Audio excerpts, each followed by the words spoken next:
শুনছেন, আমি পথিক, এই গায়ে নতুন। এখানে কোনো পান্থশালা বা আশ্রয় পাওয়া যাবে? ওর নাম ঠাকুর মশাই, দেখে তো আপনাকে বামুনের ছেলে বলেই মনে হচ্ছে। তা এইভাবে পান্থশালা বা মন্দিরের চাতালে আশ্রয় নেবেন কেন? আসলে আরে না না ঠাকুর মশাই, আমাদের গ্রামের মহাজন ষষ্ঠীপদ গাঙ্গুলির বাড়িতে সাধু সাধকদের জন্য বিশেষ অতিথি কক্ষ রয়েছে। আর ষষ্ঠীপদ বাবু খুবই সজ্জন ব্যক্তি, আপনার কোনো সমস্যা হবে না। কিন্তু এইভাবে কারোর বাড়িতে আশ্রয় নেওয়াটা উচিত হবে কি? আরে ঠাকুর মশাই, আপনি নির্দ্বিধায় যান, উনি সাধু সন্ন্যাসীদের বড় শ্রদ্ধা করেন। গ্রামবাসীদের পরামর্শ শুনে তারানাথ আর কিছু না ভেবে ষষ্ঠীপদ গাঙ্গুলির দাওয়ায় গিয়ে হাজির হল।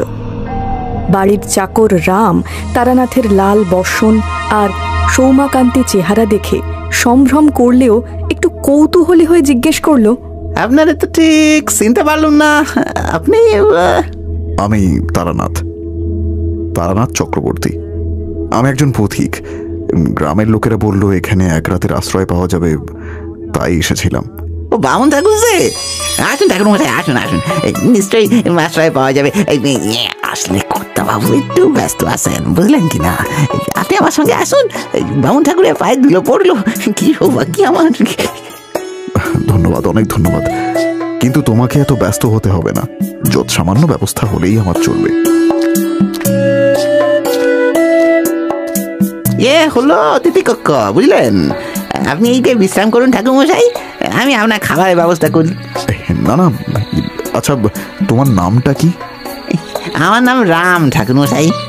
ও রাম, আমার খাবার লাগবে না, সঙ্গে চিংড়ি মুড়ি আছে, আমার দিব্যি হয়ে যাবে। কি কথা বলছেন ঠাকুর মশাই? আপনি বামুন মানুষ, আপনি খাবার না গ্রহণ করলে যে কর্তাবাবুর অকল্যাণ হবে। আপনি বিশ্রাম করুন না, আমি আসছি।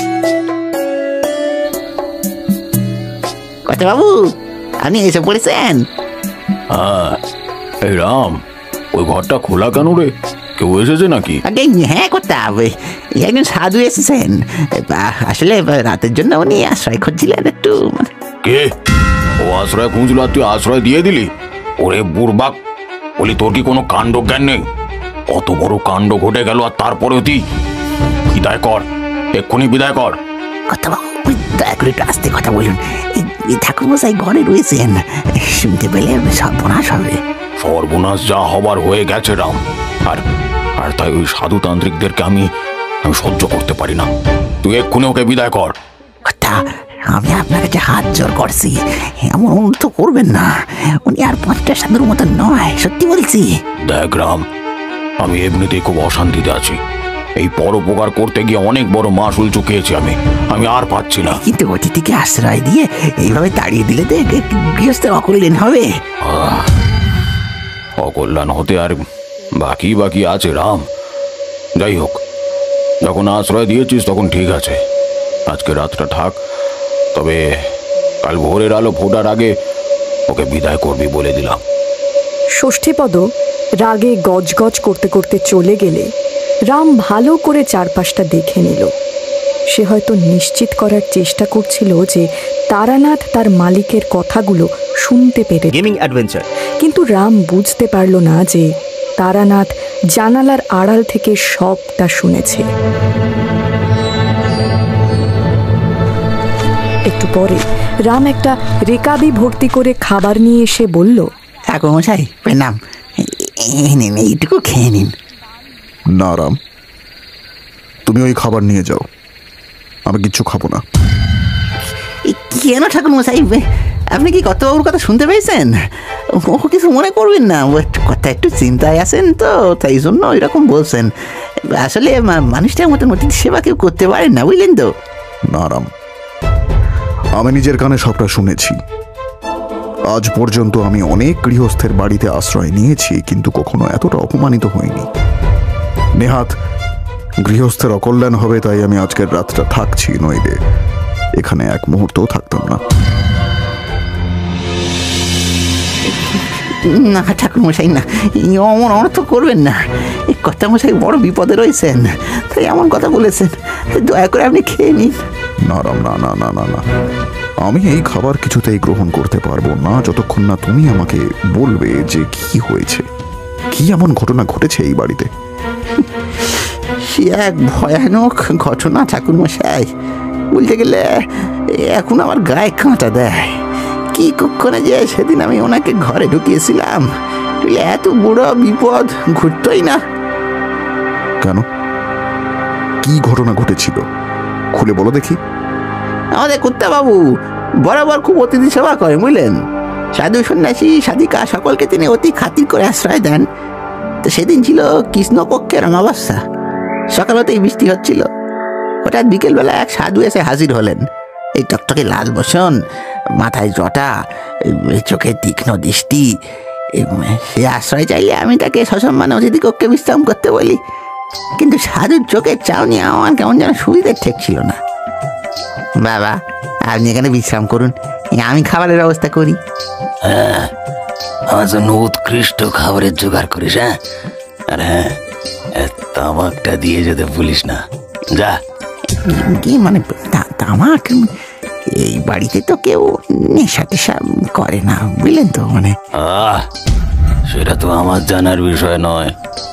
আমাকে যখন এখানে থাকতে আগ্রহ করেছিস, তখন আমার জন্য সব রকম জিনিসের আয়োজন তোদের করতে হবে। যা যা, যেখান থেকে হোক নিয়ে আয়। রাম, এই নে, এই গামছার কাপড়গুলো ঘরে রেখে দে তো। এই তুমি কেন আসতে গেলে বৌমনি? আমি নিয়ে আসতাম।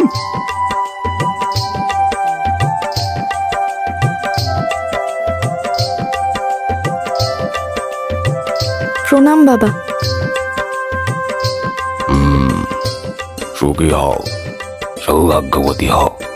তোমার নাম কি? আমার নাম তারা। বাহ, তারা, যেমন নাম তেমন রূপ। বেশ বেশ বেশ। তারা হেসে চলে যেতেই রাম সাধুর দিকে তাকাতেই চমকে উঠল।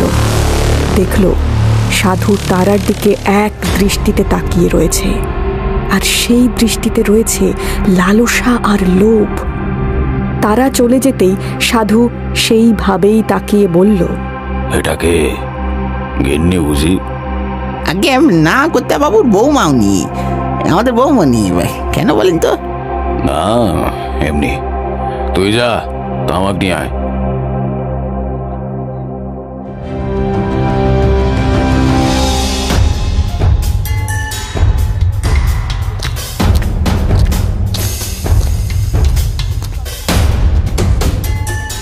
কি হয়েছে রে রাম? মুখটা এমন হাঁড়ির মতন করে আছিস কেন? কি হয়েছে কি? একদিন ধরে এই বাড়িতে এত সাধু সন্ন্যাসী আসে, তাদের সকলকেই আমি আপ্যায়ন করি, কিন্তু এমন লোক কখনো দেখিনি বাবু। ও, এই ব্যাপার। ও কিছু না, সাধু সন্ন্যাসীরা একটু খ্যাপাটে হয়। তুই দেখিস যেন ওনার আতিথ্যে কোনো ত্রুটি যেন না হয়। না কুত্তাব, লোকটা ভারী অদ্ভুত, কেমন একটা চোখের সাউনি। সত্যি বলছি, বৌমনি যখন ওই ঘরে প্রণাম করতে গেলেন, ওনার চোখে আর দৃষ্টি আমার মোটেও ভালো লাগেনি কুত্তা। রাম অযথা কিছু বলে না।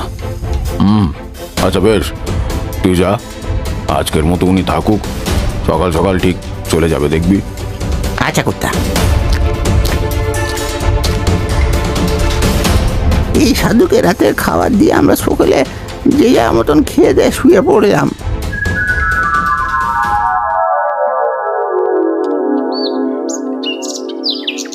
সকাল সকাল ঘুম থেকে উঠে দেখি সেই সাধু তখনও যায়নি।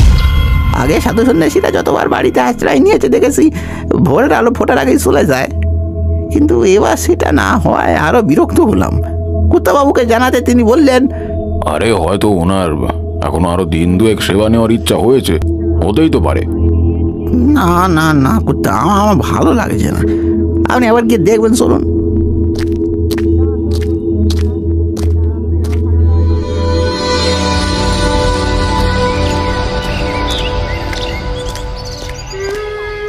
বাবা, এই যে কুত্তা বাবু আপনার সঙ্গে দেখা করতে এসেছেন। প্রণাম বাবা, আমি ষষ্ঠীপদ। অপরাধ নেবেন না। আজ অবধি অনেক সাধু সন্ন্যাসী আমার গৃহে সেবা করেছেন, কিন্তু তাদের কারোর বসন এমন রক্তাভ বর্ণের দেখিনি। তোমাকে দেখে খুশি হলাম ষষ্ঠীপদ। তোমার প্রশ্নটির উত্তর হলো, তারা সকলে সাধু সন্ন্যাসী, আর আমি হলাম তান্ত্রিক। আমি তন্ত্র সাধনা করি। আর তান্ত্রিকের বসন লালই হয়। আচ্ছা বাবা, আপনার আতিথ্যে কোনো ত্রুটি হয়নি তো? না ষষ্ঠীপদ, তবে তুমি না এলে হয়তো আমি তোমার সাথে দেখা করতে আগ্রহী হতাম, কারণ তোমার সাথে একটি বিশেষ প্রয়োজন রয়েছে। বিশেষ প্রয়োজন? কি বাবা বলুন। আমি তোমার কাছে একটা জিনিস চাইব, আশা করি তুমি আমাকে হতাশ করবে না। যদি আমার সামর্থ্যের মধ্যে থাকে আমি নিশ্চয়ই দেওয়ার চেষ্টা করব বাবা। এটা তোমার সামর্থ্যের মধ্যেই রয়েছে। তোমার বৌমাটিকে আমি ভৈরবী বানানোর জন্য নিয়ে যেতে চাই ষষ্ঠীপদ। আশা করি এতে তোমার কোনো আপত্তি নেই।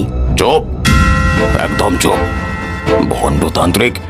ষষ্ঠীপদ, তুই চিনিস না আমি কে, আমি কি করতে পারি। তোর বৌমাকে আমার কাছে দিলে তার জীবন সূত্রে যেত। ও সংসার করার জন্য জন্মায়নি রে ষষ্ঠীপদ।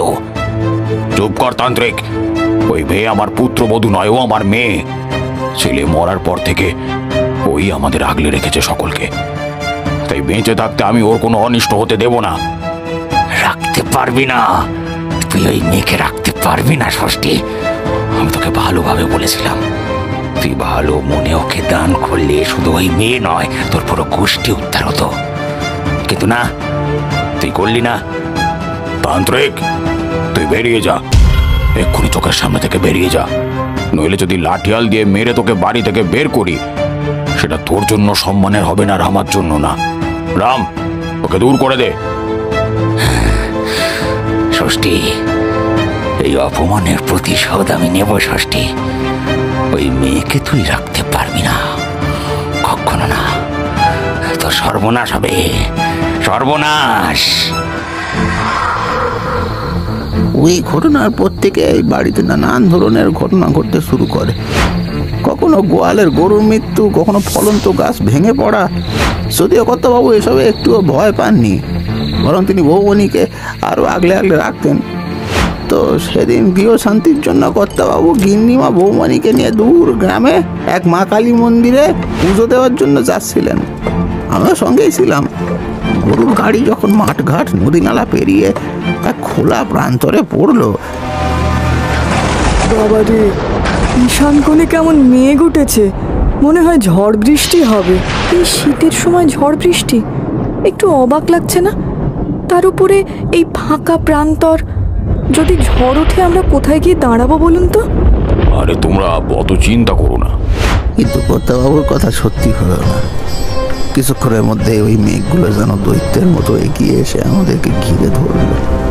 সঙ্গে শুরু হলো তুমুল ঝড়। গরুর গাড়ি উল্টে গেল। ধুলোর ঝড়ে চারদিক তখন ঝাপসা। ওগো, ওগো, তুমি কোথায়?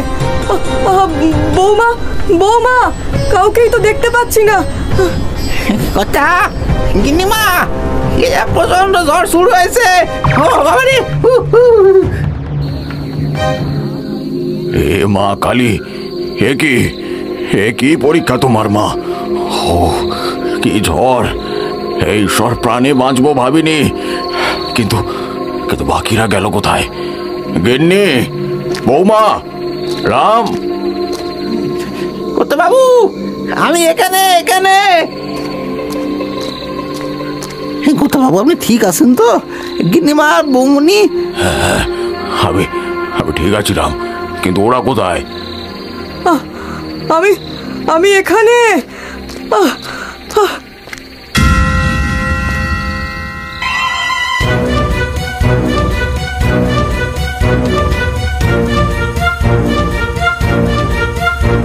আস্তে আস্তে আস্তে বেরিয়ে এসো।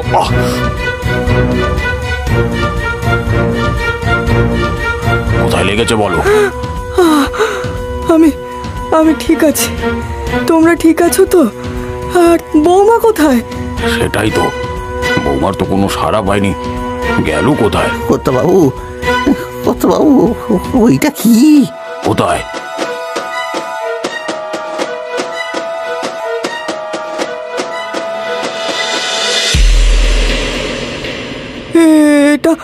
এটা তো বৌমার শাড়ি, কিন্তু ওর শাড়ি এখানে কেন? ওগো, মেয়েটা কোথায় গেল গো? এই ঝড়, কিন্তু আমরা সকলে যখন ঠিক আছি তখন বৌমার তো এখানেই থাকা উচিত। বৌমা! কথা হবু, আমার কিন্তু ব্যাপারটা মোটেই ভাল লাগছে না। বৌমার শাড়ি এখানে কিন্তু সিয়ে নেই। তান্ত্রিক কিছু করলো না তো? হে হে রাম, এটা কি বলছিস তুই? এই ঝড়, এই ধুলোর জন্য সব ঝাপসা। তার মানে এগুলো সবই তান্ত্রিকের কারসাজি, বৌমাকে নিয়ে যাওয়ার জন্য। হায় হায় হায় হায় হায়, এ কি সর্বনাশ হয়ে গেল গো! আমার বৌমা, তারা মা, তুই কোথায় মা? ওই তান্ত্রিক যাওয়ার আগে শাসিয়ে গেছিল। আমি তো ভাবতে পারিনি এটা সত্যি হবে। শেষ হয়ে গেল, আমার সব শেষ হয়ে গেল রে। হায় হায় হায় বৌমা, আমি তোমাকে রক্ষা করতে পারলাম না। সেই থেকে আজকে 7-8টা দিন হয়ে গেল ঠাকুর মশাই, এমন কোথাও নেই যেখানে কর্তা বৌমণিরে খোঁজেননি। কিন্তু তিনি যেন হাওয়া হয়ে গেছেন। বৌমণি কোথায় আছেন, কেমন আছেন, কেউ জানে না। সবই বুঝলাম রাম। আচ্ছা, আজকে কত তারিখ বলো তো? কেন ঠাকুর মশাই, আজকে তো অজ্ঞানের 20 তারিখ। ওরে বাপরে! হ্যাঁ, এবারে সবটা বুঝে গেছি। রাম, আমি কাল সকালে একটিবার তোমার কর্তাবাবুর সঙ্গে দেখা করতে চাই। ঠাকুর মশাই, আসলে বুঝতেই তো পারছেন, কর্তার মাথার ঠিক নেই। উনি যদি কিছু বলে ফেলেন, আপনি কিছু মনে করবেন না। এই নিয়ে তুমি ভেবো না রাম, চিন্তা করো না, সব ঠিক হয়ে যাবে। পরদিন ভোরের আলো ফুটতেই বাড়ির কর্তা ষষ্ঠীপদ রামকে উদ্দেশ্য করে বলছেন, বলি সূর্য মাথার উপরে উঠে গেল, এখন ওই লোকটা বিদায় হলো না? তোকে কানে কথা ঢোকে না রাম? কর্তা, আপনি একটু আস্তে কথা বলুন, ঠাকুর মশাই শুনতে পেয়ে যাবেন। ওর শোনার জন্যই আমি বলছি। এই তান্ত্রিকের চক্করে আমার সর্বস্ব গেছে। মেয়েটা কোথায় আছে জানি না। কর্তা, এই বামন ঠাকুর একবার আপনার সঙ্গে কথা বলতে চাইছেন, দেখা করবেন একটিবার। দয়া করে একটিবার শুনুন, আমি সত্যি বলছি, উনি বড় ভালো মানুষ। রাম, তুই আর আমাকে রাগাস না। আমি ওদের কাউকে বিশ্বাস করি না, কাউকে না। ভণ্ড জোচ্চ সব। ষষ্ঠীপদ বাবু, আমার নাম তারানাথ চক্রবর্তী। আমি একজন তান্ত্রিক। সাধনা করে যেটুকু ক্ষমতা লাভ করেছি সেটার দ্বারাই বলছি আপনার বৌমার জীবনে ঘোর বিপদ নেমে আসতে চলেছে। আপনি কি করে জানলেন? ঠাকুর মশাই, আপনি জানেন আমার বৌমা কোথায় আছে? এখনো জানি না, তবে জেনে নিতে পারবো। আমি আপনার সঙ্গে কিছু কথা বলতে চাই। নিশ্চয় নিশ্চয় ঠাকুর মশাই, আসুন না। আমাকে ক্ষমা করে দিন ঠাকুর মশাই। আসলে অঘটনটা ঘটার পর থেকে আমার মাথাটা একদম খারাপ হয়ে গেছে। আমি না জেনে শুনে যা বলেছি, আপনি দয়া করে মনে রাখবেন না। আপনার জায়গায় আমি থাকলে আমিও হয়তো একই কাজ করতাম। এসব ছাড়ুন, আমাকে এটা বলুন যে যেই তান্ত্রিক এখানে আশ্রয় নিয়েছিল তার চেহারা কেমন? মাথায় জটা, কানে বড় দুল, বেশ বলিষ্ঠ বড়, চোখে যেন একটা অদ্ভুত তীক্ষ্ণতা। আর হ্যাঁ, ওর ভুঁড়ুর ওপরের অংশে একটা বড় কাটা দাগ রয়েছে। যা ভেবেছি ঠিক তাই। ওর নাম শ্যামাচরণ, গুরুচণ্ডালী তন্ত্রবিদ্যায় সিদ্ধহস্ত। দুনিয়ায় এমন কোনো খারাপ কাজ নেই যেটা ও করতে পারে না। ঠাকুরমশাই, দয়া করে আমার বৌমাকে বাঁচান। ছেলে মরে যাওয়ার পরে আমাদের যে আর কেউ নেই। ওকে বাঁচান ঠাকুরমশাই। আপনি এত ভেঙে পড়বেন না ষষ্ঠীপদ বাবু। আমি নিজে যখন এগিয়ে এসেছি তখন সাহায্যের জন্যই এসেছি। শুধু আমাকে একটু সময় দিন। সময়? কিন্তু আমার বৌমাকে অক্ষত অবস্থায় ফিরে পাবো তো? না জানি ওই শয়তান পাষণ্ডটা আমার বৌমার সাথে কি কুকর্ম করেছে। আপনি চিন্তা করবেন না, আমি আপনাকে কথা দিলাম আমি আপনার বৌমাকে নিয়ে ফিরব। আপনি শুধু ঈশ্বরকে স্মরণ করুন। তারানাথ সেদিন বিকেলেই সেখান থেকে প্রস্থান করে। এরপরে দিনের পর দিন কাটতে থাকল। ষষ্ঠীপদ আর রাম যেন প্রবল উৎকণ্ঠায় দিন গুনছে। তারা কেবলই ভাবে এই হয়তো তারা ফিরে এসেছে, কিন্তু প্রতিবার তারা নিরাশ হয়।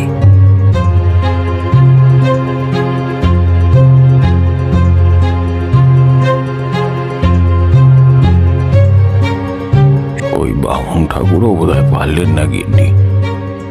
আমাদের বৌমাকে মনে হয় আর কখনো আমরা দেখতে পাবো না। দেখতে দেখতে আজকে 6 দিন হয়ে গেল।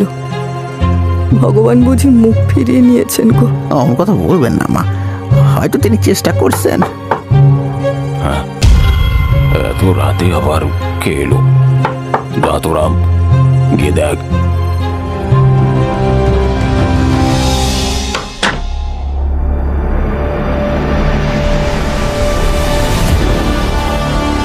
বৌমনি, বৌমনি তুমি কথা গিন্নিমা, শিগগির আসুন। বৌমা, বৌমা তুমি? তারা তারা মা আমার, তুই ঠিক আছিস? তুই ঠিক আছিস তো মা? তুমি এলে কি করে মা? ঠাকুর মশাই তো। উনি যে সাক্ষাৎ ভগবান বাবা, উনি না থাকলে আমার সব শেষ হয়ে যেত। ওই শ্যামাচরণ ঠিকই বলেছিল ষষ্ঠীপদ বাবু, আপনার বৌমা বড়ই সুলক্ষণযুক্ত। আমি তো নিমিত্ত মাত্র, যা করারও নিজেই করেছে। আপনারা কি বলছেন আমি যে কিছুই বুঝতে পারছি না। আপনারা বসুন। রাম, তুই শিগগির গিয়ে জল নিয়ে আয়, আমার ভারী শুকিয়ে গেছে। ঠাকুর মশাই, দয়া করে বলুন না, কিভাবে আপনি অসম্ভবকে সম্ভব করলেন? আমার বৌমাকে ওই শ্যামাচরণ কোথায় নিয়েছিল আপনি জানলেন কি করে? এসবে নিয়তি ষষ্ঠীপদ বাবু। ওই শ্যামাচরণের সাথে আমার পুরনো শত্রুতা ছিল। হ্যাঁ, বলেন কি? ওই ভণ্ডটাকে আপনি চিনতেন? হ্যাঁ, ও আমার প্রতিপক্ষ ছিল। যাই হোক, এখন সেটা আলোচনার বিষয় নয়। বিষয় হলো, আমি জানতাম ওর ডেরা কোথায়। ঠাকুরমশাই, একটা একটা একটা কথা বড় জানতে ইচ্ছে করছে। সেদিন আপনি আমাকে তারিখের কথা জিজ্ঞাসা করছিলেন কেন? কারণ ওটা শুনেই আমি বুঝে গিয়েছিলাম তারা মায়ের সম্মানে কম আঁচ আসেনি। কারণ আজকে অর্থাৎ 27 অগ্রহায়ণ ছিল সূর্যগ্রহণ, আর আজকেই শ্যামাচরণ তারা মাকে 9 সিদ্ধির মাধ্যমে ভৈরবী সঙ্গী করত। কিন্তু তাহলে ওই ঝড়ের পরে পড়ে থাকা মানে বৌমার খোলা শাড়িটা? ওইটাও আমার থেকে প্রতিশোধ পূরণ করার জন্য করেছিল। ওই শয়তানটা আমার সম্মানে হাত দেয়নি, আমাকে নিয়ে গেছিল ওর ডেরায়, জঙ্গলের মধ্যে স্যাঁতস্যাঁতে একটা জায়গায়। সেদিন বিকেলবেলা যখন লোকটা আমাকে বলল, তারা, ও তারা, এবারে যাও, ভালো করে স্নান করে শুদ্ধ বস্ত্র পরে নাও। আজকে সূর্যগ্রহণ, আর আজ রাতেই আমি তোমাকে ভৈরবী তন্ত্রের সাধনা করে সঙ্গিনী বানাবো আমার। না না না, ছেড়ে দিন, ছেড়ে দিন আমাকে। আমি তো আপনার কোনো ক্ষতি করিনি, দয়া করে আমার এত বড় অনিষ্ট করবেন না। আহা, অনিষ্ট কেন গো? এই যে তোমার পরম সৌভাগ্য, তুমি আমার সঙ্গিনী হবে, তোমার জীবন বদলে যাবে। যাও যাও যাও যাও, তৈরি হয়ে নাও, যাও।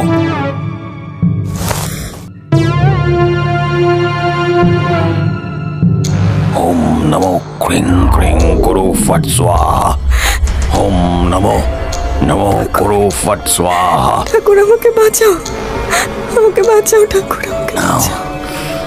এবার পুজো সম্পন্ন।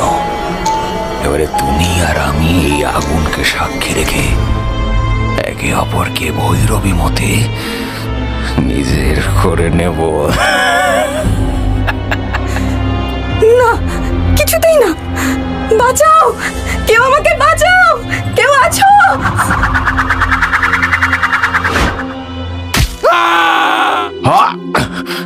কে কে আমার সাধনা ভঙ্গ করলো কে? আমি তারানাথ, তারানাথ তান্ত্রিক। আশা করি আমাকে চিনতে তোর সমস্যা হবে না শ্যামাচরণ। কি করে সম্ভব? তন্ত্রের মতন পবিত্র সাধনাকে যখন কেউ কলুষিত করার চেষ্টা করবে, তখনই আমি সেখানে হাজির হয়ে যাব। মা, তুমি এদিকে এসো। এই খবরদার তারানাথ, ও আমার, ওর দ্বারা আমি ভৈরবী তন্ত্র সিদ্ধ করব, তুই এতে বাধা দিস না। আগের বার তোকে ছেড়ে দিয়েছি, এবারে আর না। এবারে আমি তোকে ছাড়বো না তারানাথ। মুহূর্তের মধ্যে সেখানে যেন এক ধুমধুমার লড়াই শুরু হয়ে গেল। শ্যামাচরণ তারানাথের গলা টিপে ধরল। হয় শ্যামাচরণ, আজকে তোর শেষ দিন। না না না, এবারে আর না তারানাথ, এবার তোকে শেষ করে তোর মৃতদেহর উপরে চড়ে আমার সাধনা সম্পূর্ণ করব। দেখ। তারানাথের বুকের উপরে তখন চড়ে বসেছে শ্যামাচরণ। সে 2 হাতে তারানাথের গলা টিপে ধরল। তারানাথ গঙিয়ে উঠল। ছাড়, ছাড় আমাকে, ছাড়।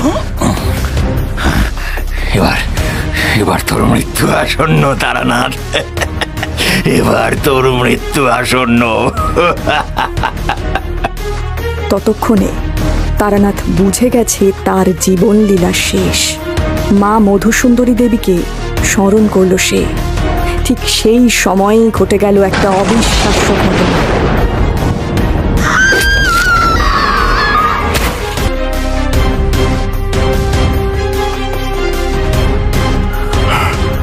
মা, মা জগজ্জননী, মা, মা। আমি আগেই জানতাম মা আমার জগদ্ধাত্রী। আর ঠাকুরমশাই, আপনি সাক্ষাৎ ভগবানের দূত। আপনি না থাকলে কি হতো জানি না। সত্য ঠিকই তার পথ খুঁজে নেয় ষষ্ঠীপদ বাবু। শ্যামাচরণের বিনাশ ঈশ্বর তারার হাতেই লিখে রেখেছিলেন। ওই যে বললাম, আমি তো কেবল মাধ্যম।